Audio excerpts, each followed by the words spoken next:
Alright, this is your Watergate scandal lecture for your U.S. History webquest project.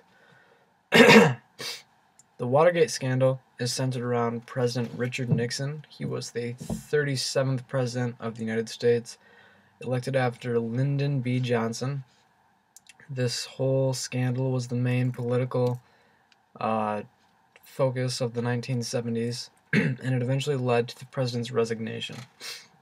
Now, first of all, when President Nixon was elected, he developed an enemy list, and this enemy list included reporters or politicians or activists or celebrities that he thought of as being a threat to his administration. And so, while the Watergate scheme was going on, and before the Watergate scheme, he also had spies assigned to people who were included on this enemy list, just to make sure that they were not harming his cause, per se. It is also said that he had spies active on his own administration, his own workers, his own aides and advisors, just to make sure nobody was double-crossing him or anything like that. So as you can probably tell, he wasn't exactly a morally correct man, I guess you could say. Now, the Watergate scandal started with 3 burglaries, and it is not believed that Nixon ordered the burglaries, but he did try to cover them up. That is absolutely, completely true. He did try to cover up the whole scheme, but he did not order the burglaries to happen. So, the date of origin and who exactly came up with the Watergate scheme is not known completely. The earliest files were destroyed, and besides conflicting testimonies by members of the Watergate 7, which you'll learn about in a moment, members of the Watergate 7 have different testimonies as to how the whole plan for the Watergate burglaries started. Now, the Watergate 7 describes 2 things. One of them is kind of weird because it refers to 5 people. The Watergate 7 refers to either 5 burglars who broke into the Watergate Hotel, and it also refers to the 7 people which were advisors and aides to Nixon during the scandal. And that makes more sense because Watergate 7 people. But that's not as interesting as the burglars. So, the burglars were 5 following people: Bernard Barker, he was from Miami; Virgilio Gonzalez, he was a locksmith from Miami; James McCord, a security coordinator for the Republican Committee; Eugenio Martinez, he was also from Miami; and Frank Sturgis, another associate of Bernard Barker, who was also from Miami.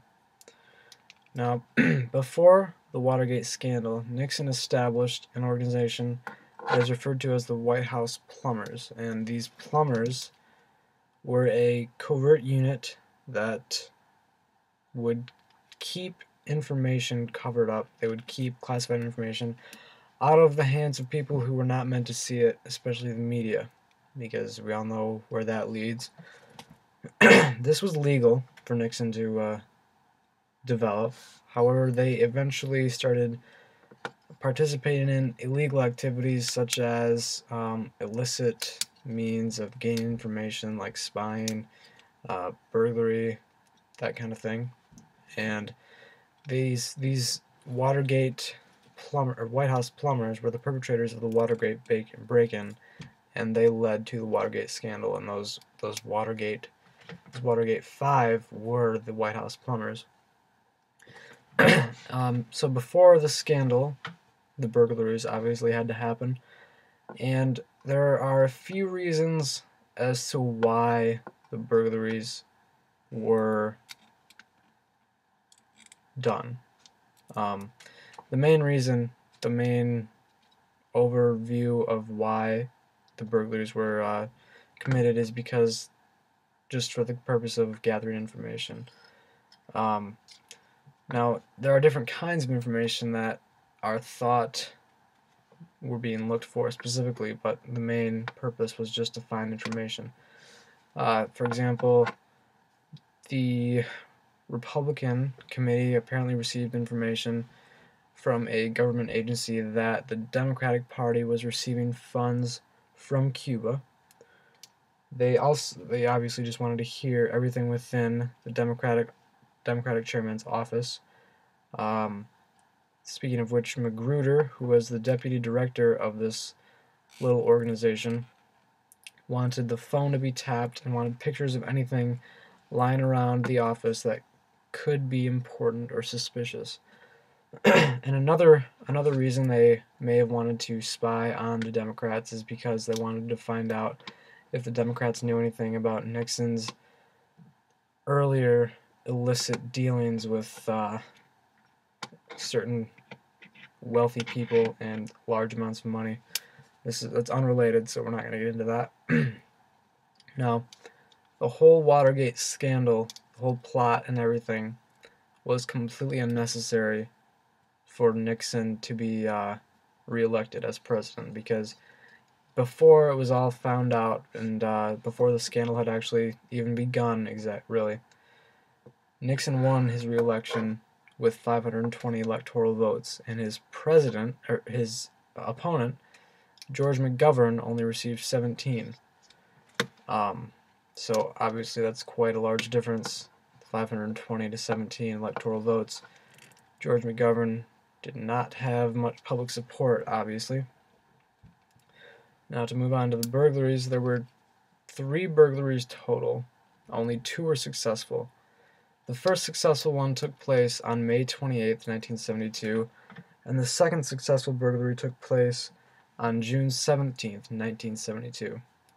There was also, obviously, a failed burglary attempt. This was the very first attempt on May 27th, one day before the first successful burglary.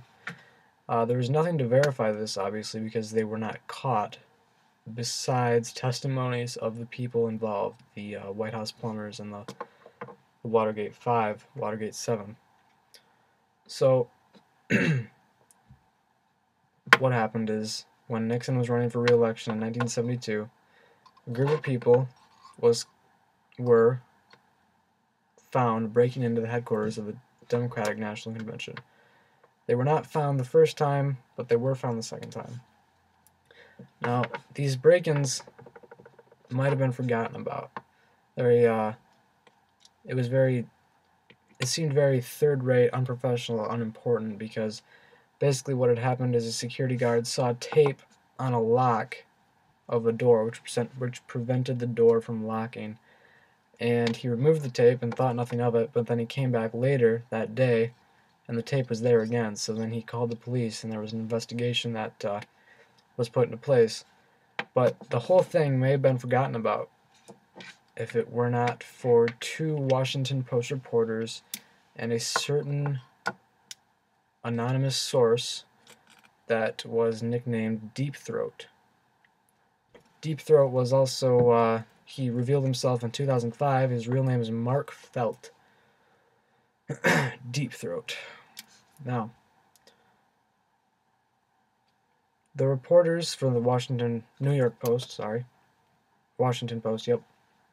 These reporters were Bob Woodward and Carl Bernstein. They received the tip that it was not a minor burglary, it was rather severe and important. And at this point, although the White House had been trying to contain the whole burglary as completely unprofessional and had no relevance to anything, it began to turn into the scandal. So the pressure to thoroughly investigate the burglary started to increase, and thus began the Watergate scandal. So, at this point, a case has started, a trial has started for investigations, and they have ideas about Nixon and his Republican convention doing this, but they're not for certain yet.